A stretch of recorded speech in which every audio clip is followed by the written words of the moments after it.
Well, hey, everybody. I hope you are enjoying reading Psalms with us this week.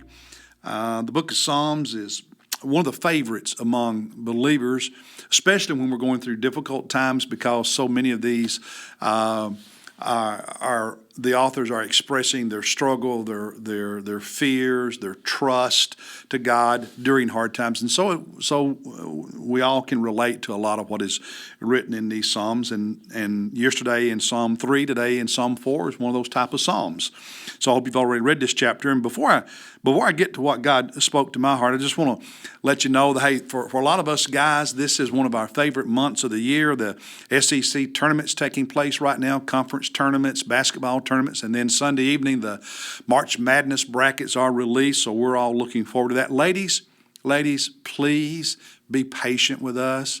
Please be kind to us. Don't stand in front of the TV during the games. Don't come and ask us questions during the games. Just show some grace, some understanding, some patience for the guys in your life, because for the next 3 weeks, we're just going to watch basketball. That's just how it is.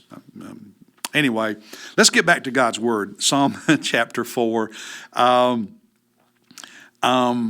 verse that spoke to my heart in this chapter is verse 5, where he says, "Offer the sacrifices of righteousness and trust in the Lord." Offer the sacrifices of righteousness and trust in the Lord. Just because we offer a sacrifice to God does not mean we are offering God what He wants and accepts, and does not mean we are doing it with the right spirit, the right heart, or the right lifestyle behind it. Now, the background for Psalm 4, you remember yesterday, Psalm 3, David's son Absalom had led a rebellion against David. And in Psalm 3 is a record of his fear, and then his turning to God in prayer and trusting God. And once he did that, he was able to sleep peacefully at night. And back in 2 Samuel chapters 15, 16, 17, 18, where the story is recounted, Absalom's army is defeated, Absalom is killed. So God defends David. So Psalm 3 is his prayer of turning to God, and in doing so, finding peace. Psalm 4, think of it as a prayer David offers and a plea he makes to those who supported Absalom, to his enemies, encouraging them, asking them, praying for them to get right with God, because they had gotten wrong with God when they followed Absalom in rebelling against God's chosen man to be king of Israel, i.e. David. And so he appeals to his defeated enemies to turn to God and to trust God and to serve God. And he reminds them in Psalm 4 that God had answered David's prayer and delivered him. So he is God's man, and they need to get on board. And in verse 4, he appeals to them to do the right thing, to be godly, when he says in this prayer, "Tremble and do not sin. Meditate in your heart upon your bed and be still." He said to those who had opposed him, you need to go spend some time with God and meditate and pray, and you need to tremble before God and stop sinning.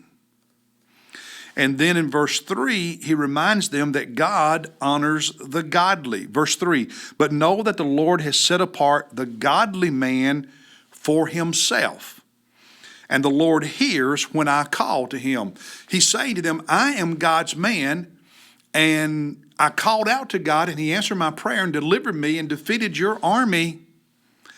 God honors the godly. You need to choose to do the right thing, to do the godly thing. And now we come to verse 5, the one that spoke to my heart, when he says, "Offer the sacrifices of righteousness and trust in the Lord." When Absalom was gathering the people to be on his side and against his father, the king, King David, in 2 Samuel 15, I believe it is, Absalom leads a worship service. They offer sacrifices. It's just alluded to in one verse in that chapter. Absalom was not the king, but he acted like the king and led the people in making some sacrifices, some worship that was false, that was not right. And David tells the people, And that's going to be in their mind. He tells the people, you need to not only be godly, you need to sacrifice to God the right way. And not try to bring God into your rebellion, not try to bring God into your wrong decisions, not try to bring God into your sin. You see, for sacrifices to be pleasing to God, they have to be done with the right heart and the right spirit. They need to be backed up by a righteous life, doing what is right. See, righteous sacrifices it's not just what I sacrifice, not just what I give, but why I do it. My spirit, my motivation, and my character, my integrity, my lifestyle, my godliness needs to be behind it. Just because someone gives money, just because someone does a service project, etc. Can God use all that? Yes. But if it's going to be ultimately pleasing to God, your life, your lifestyle, your godliness needs to back it up. If it's going to be a righteous sacrifice, one that is right in the eyes of God. Now, what he says in this chapter, and I got to thinking about this, all right, whatever I do for God, whether it's a sacrifice of service, a sacrifice of time, a sacrifice of money, a sacrifice of using my gifts and my talents and my skills, all of that, whatever it is, if I want God to really honor it, I need to be living right, doing right, obeying God, being on God's side. A righteous life, God always honors that when we give things to God and serve God in a way that he doesn't honor what's done by an unrighteous life. It's just a biblical principle.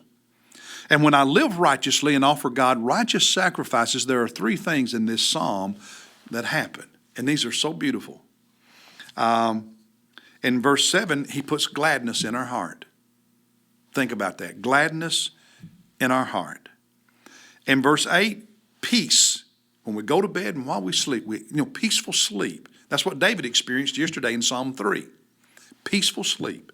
And at the end of verse 8, a sense of security, a sense of safety. It's amazing how people try to find those things.